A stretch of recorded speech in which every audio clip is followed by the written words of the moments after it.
What is my social networking site of preference for education? Well, that would have to be Twitter.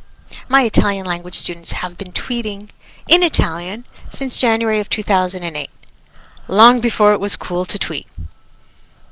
Why did I choose Twitter as the tool for my language classroom?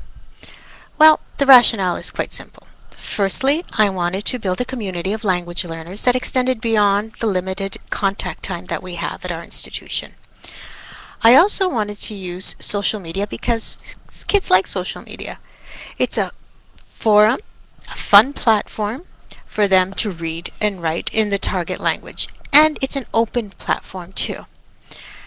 Thirdly, I thought that Twitter would give them an opportunity to use the target language more frequently. Since tweets are short, 140 characters or less, they would use the language with much more regularity. I required them to tweet 4 times a week, and for many students this was not sufficient. Some students ended up tweeting more than the required amount.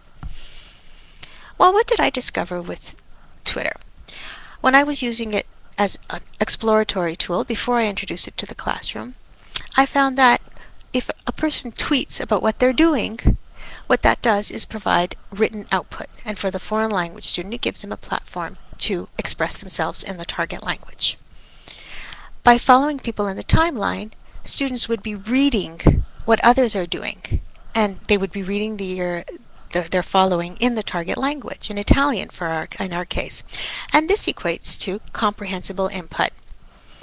Thirdly, when students would reply to me or to one another, or even to the native Italian speakers that joined our community later on in the course, they were communicating directly with these people, and they were negotiating meaning.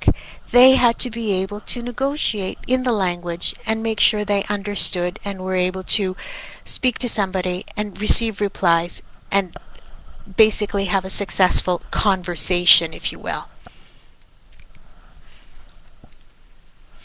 What were some of the findings? Well, students said that they had good language practice, an increased appreciation for language and culture, and partook in experiential learning.